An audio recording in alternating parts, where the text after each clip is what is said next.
ఒకటే గుడి శివాలయం ఆ రోజు మనం పోలే మేడం మరి ఆల్రెడీ పోయినాం కదా.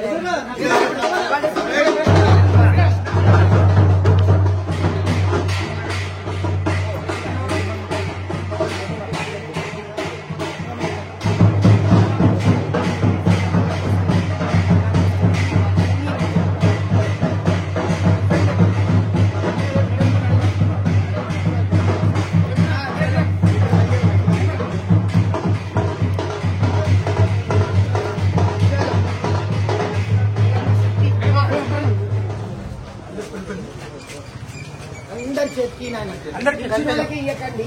నాకన్నా ముందు పోయి పాంప్లెట్ ఇచ్చుకుంటే ఇప్పుడు నాకు మాట్లాడడం ఇదే లేదే పాంప్లెట్ ఇచ్చుకొని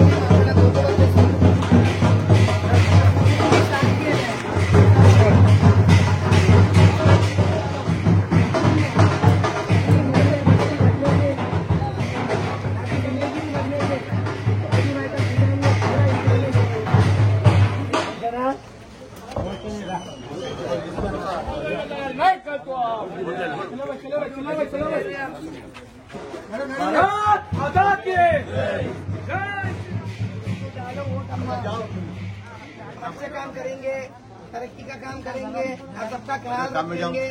समझ में ये चिपकाने के किसको भी दो, ये किसको भी दो, उधर दे दो क्या हाथ का ये दे दो। कब यार खाली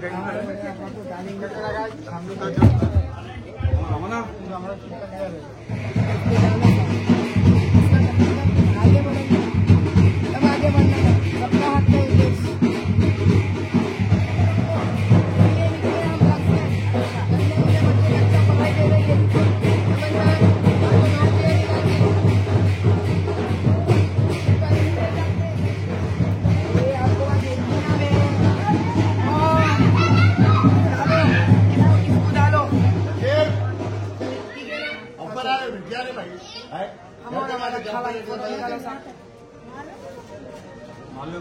मालूम है ना। हाँ तो फिर ये लो। अरे है उनके हाथ, उन्होंने वाइन्स दिखा दिया मेरे को काला। अब बहुत इंटेलिजेंट है काला, बहुत स्मार्ट है।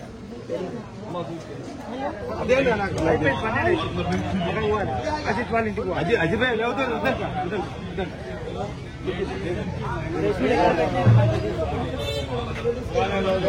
ऐसे कोई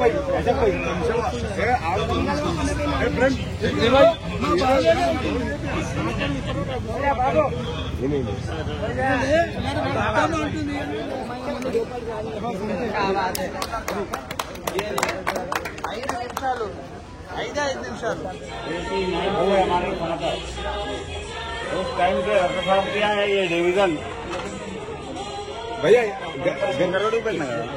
అందరూ పత్ర పేరుతో ఆ మేనిఫెస్టో గురించి ఇప్పుడు మేడం వివరిస్తారు.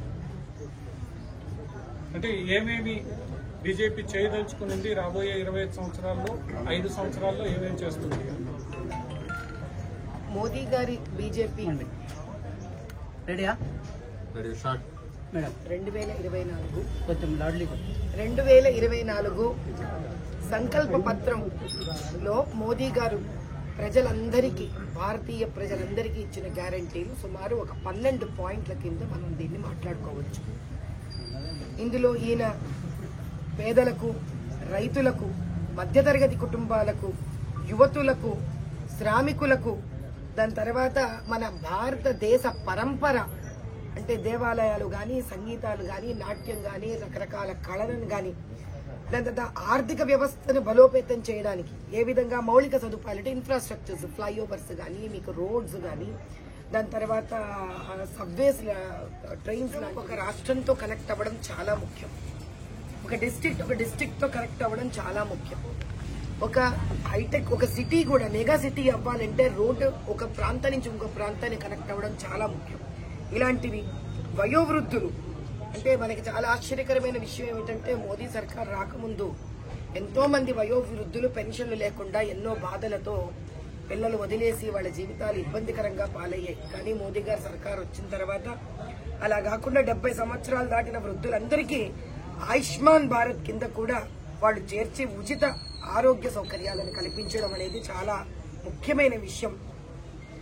ప్రత్యేక కార్యక్రమాలు సీనియర్ సిటిజన్స్ కోసం కూడా ఈసారి ఇంకా పెన్షన్లు లాంటివే కాకుండా ఇంకా ఎన్నో కూడా ముందుకు తీసుకుని వచ్చే అవకాశాలు ఉన్నాయి. నిరుపేదలకు ప్రాధాన్యత, ఎందుకంటే మనకి అన్నిట్లోనూ అందరిలోనూ నిరుపేదలు ఉన్నారు. ఎస్సీ, ఎస్టీ, ఓబీసీలు, స్త్రీలు, అన్ని రకాల జాతులు మతాలలోనూ ఉన్నారు. ముస్లింలలో ఉన్నారు, హిందువులలో ఉన్నారు, క్రిస్టియన్లో ఉన్నారు, సిక్కులలో ఉన్నారు.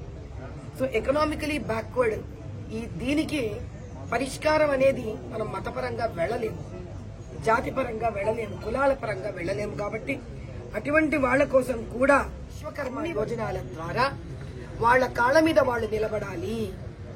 వాళ్లకంటూ ఒక విద్యను నేర్పించి, హిందీలో దాని హునర్ అంటాము, మనం ఒక విద్యను నేర్పించి ఆ విద్య నేర్చుకున్నంత కాలం కూడా రోజుకు 500 రూపాయలు వాళ్ళకి ఇచ్చి, ఆ తర్వాత వాళ్ళకి ఏ విద్యను నేర్పిస్తున్నారో ఆ విద్య తగ్గ వాళ్ళకు కిట్టునిచ్చి, ఆ తర్వాత 1 లక్ష నుంచి 3 లక్షల రూపాయల వరకు నుంచి అభివృద్ధి చేసుకున్నటువంటి ఒక ఆయోజనను ఏర్పాటు చేసి దాని ఇప్పుడు ఇంకా ముందుకు 5 ఏళ్ళు తీసుకెళ్లడం జరుగుతుంది. మత్స్యకారులు ప్రత్యేకించి జీవితానికి సంబంధించిన బోట్ ఇన్సూరెన్సులు, ఫ్రెష్ పాసింగ్ యూనిట్లు వీటితో ద్వారా ఇచ్చి వీళ్ళకు కూడా, ఎందుకంటే చాలా ముఖ్యమైన విషయం ఏంటంటే మత్స్యకారులు ఎప్పుడైతే వీళ్ళ నదులలో సముద్రాలలో వెళతారో పాపం వీళ్ళకి ఒక పడవ చేసుకోవడానికే చాలా చాలా ఖర్చు అవుతుంది. వీళ్ళకి ఒకసారి దానికి ఏ ఇబ్బంది జరిగినా, మోటార్లు వెళ్లిపోయినా కూడా వాళ్ళు చాలా ఆర్థికంగా ఇంకొకటి ఏర్పరచుకోవడానికి ఎంతో కష్టపడతారు. కాబట్టి అలాంటి వాళ్ళకు కూడా ఇన్సూరెన్స్ కల్పించడం ద్వారా వాళ్ళు మళ్లీ తన మత్స్యకార జీవితానికి ఇబ్బంది పడకుండా ముందుకు తాను తీసుకుని వెళ్లగలగడానికి ఒక చక్కటి ఆధారంగా తయారైంది. సుపరిపాలనతో సుపన్నమైన భారతదేశం. అవినీతి, కరప్షన్లు కానీ ఎక్కడైనా ఒక పేదవాడు వెళ్లాలంటే వాళ్ళు డబ్బులు ఇస్తే కానీ వాడికి కావాల్సిన హక్కుని వాడు తెచ్చుకోలేకపోవడం చాలా దౌర్భాగ్యమైన విషయం.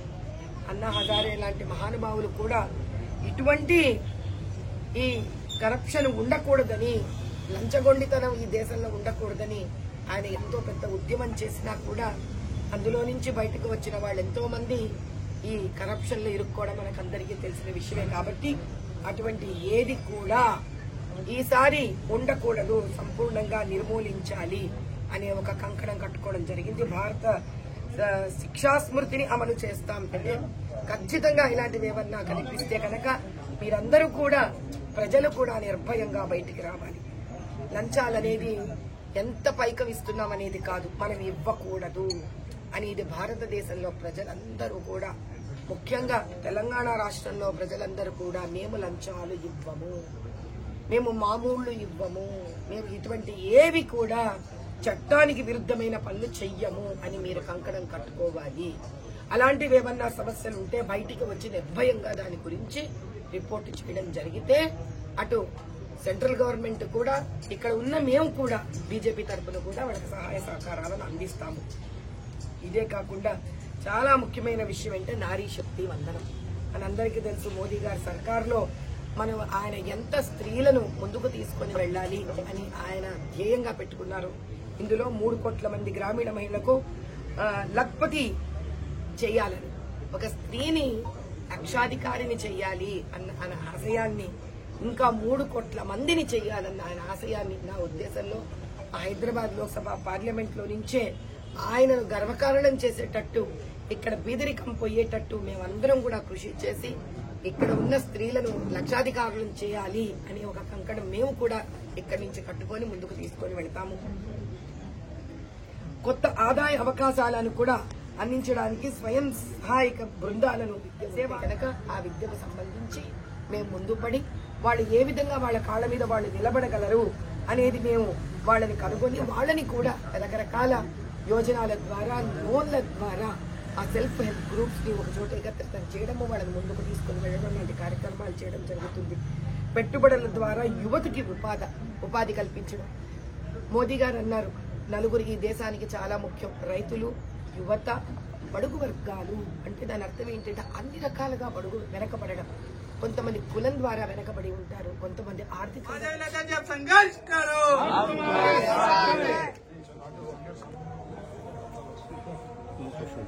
ఎవరైనా అడుగుతారా? ఏం సమస్యలు ఉన్నాయి మరి మీరు వచ్చిన తర్వాత ఏం చేస్తారు? చాలా తిరిగినారు కదా ఇప్పుడు దాకా. అయ్యా మోదీ గారు ఇచ్చిన 12 వాటిలలో ఒక్కటి కూడా ఇక్కడ ఎవడు చేయలేదయ్యా. చిన్న ఉదాహరణ, ఇప్పుడే నేను కొన్ని బస్తీలలో తిరిగేసి వచ్చాను. అసలు ఎంత దయనీయమైన స్థితి, ఎంత భయంకరంగా ఉందంటే ఇది ముస్లిమా హిందూకా సంబంధించింది కాదయ్యా. వాళ్ళ కళ్ళల్లో నీళ్లు అసలు కదిలిస్తే దారలు కుండలు నిండుతాయి. ఆ ఇండ్లు కావవి, అది వాళ్ళ సొంత ఇండ్లు కాదు కదా. కనీసము రేకులు వేసుకొని భయంకరంగా అది ఒక 5x5 5x8 ఉంటుంది. అంటే మనిషి డబ్బులున్నోడు దాన్ని అనవుడు కానీ వాళ్ళ ఇళ్లలో పెంచుకొని వాళ్ళ పెట్స్ ఉంటాయి కదా, వాటికి కూడా అంత ఇల్లు దానికి కూడా అంత రూమ్ ఇయ్యరు. ఏంటి ఆ మనుషులు బతుకుతున్నారు. ఇప్పటిదాకా మీ దృష్టికి ఏమేమి మేజర్ ఇష్యూ ఏముంది మేడం? డ్రైనేజ్, రోడ్లు, వర్షాలు వస్తే ఫ్లడ్ అవుతున్నాయి ఇండ్లు, ఓపెన్ డ్రైనేజ్, చెత్త డ్రైనేజ్ తీస్తారా, కుప్పని అక్కడ పక్కనే పడేస్తారు. మనకి ఒక్కటైనా మన దగ్గర ఇండస్ట్రీ ఉందా చెప్పండి? హైదరాబాద్ లోక్సభ పార్లమెంట్ లో ఒక ఇండస్ట్రీ అయినా ఉందా? ఏం చేశారయ్యా యువకుల కోసం?